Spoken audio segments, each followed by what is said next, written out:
morning, good afternoon, good evening, or good night, everyone. I'm Abigail. Today I'm going to talk about the topic of my research paper.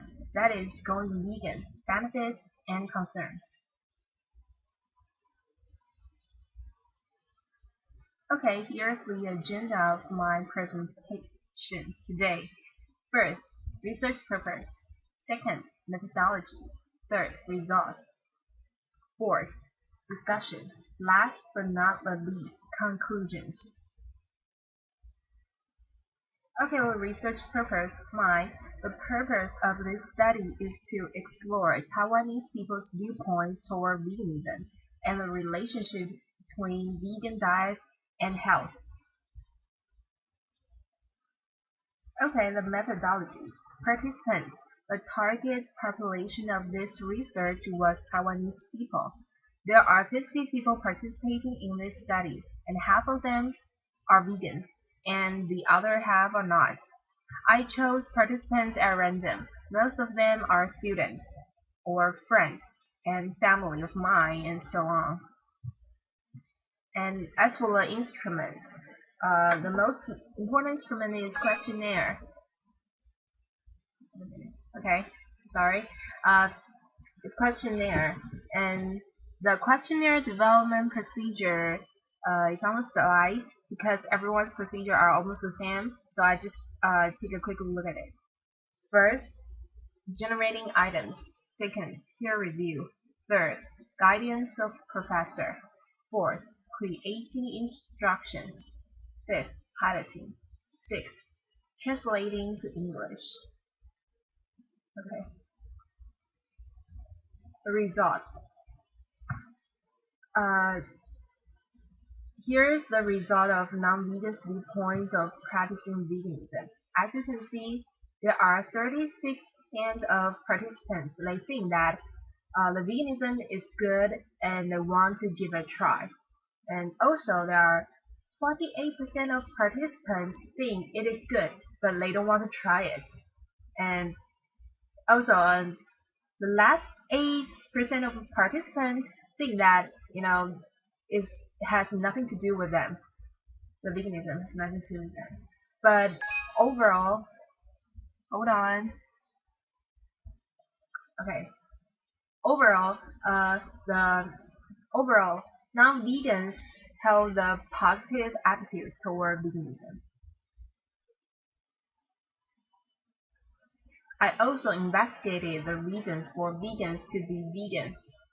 And health issue is their first priority, and the second comes religions. As you can see, 34% of people think that health issue is the reason for them to practice veganism.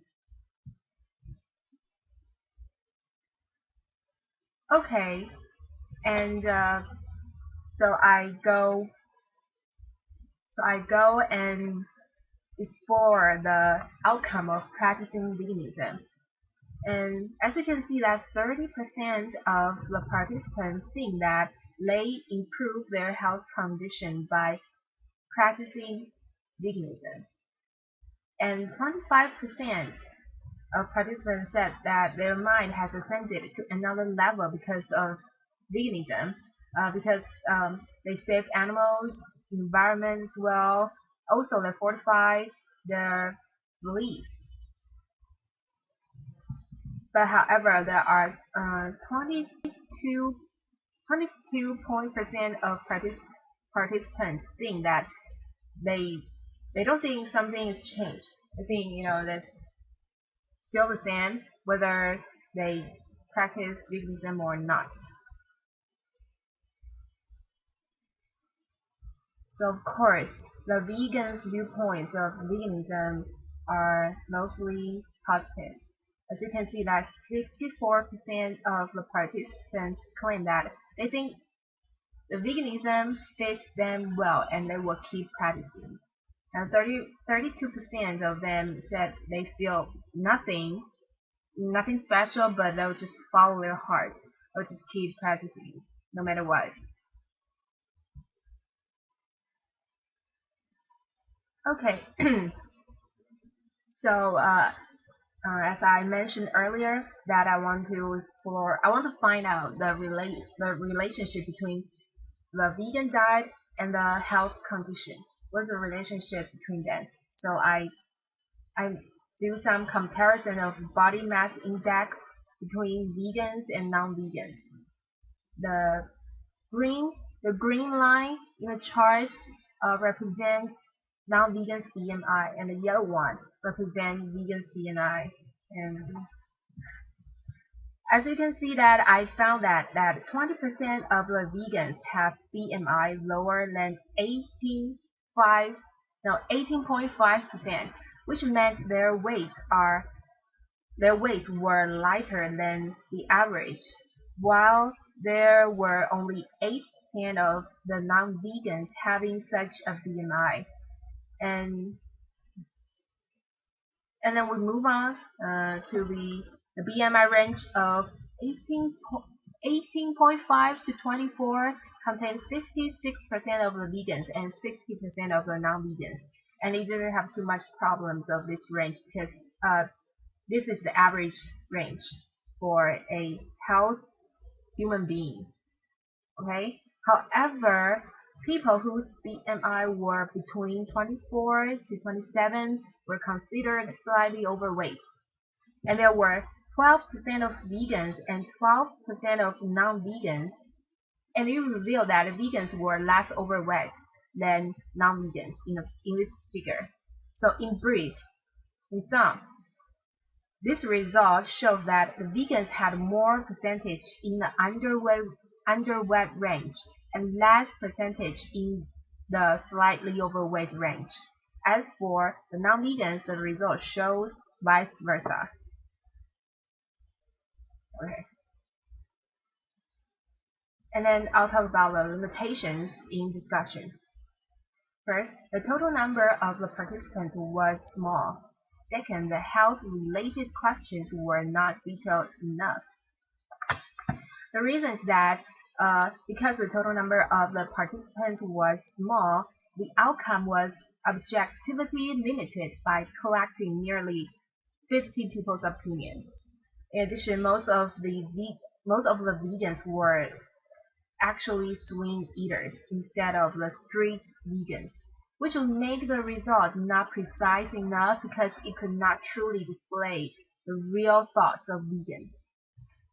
So this study might only reflect some of the Taiwanese people's attitude to veganism.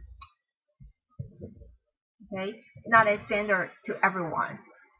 And as for the second reasons, the health-related questions were not detailed enough. That is, the depth of the items were not deep enough because I don't want to make those questions sensitive to some certain people. So I create only the basic items for the participants. And the conclusions. I want to talk about the implications for this study.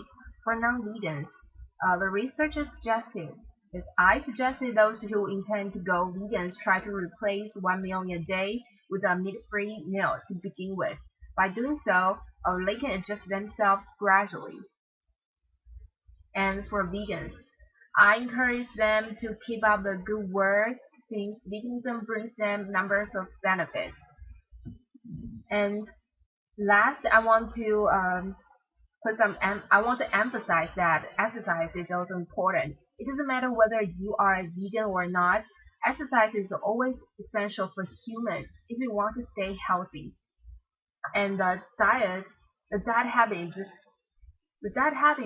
provides a more effective way for you, and also, of course, the exercise is also important.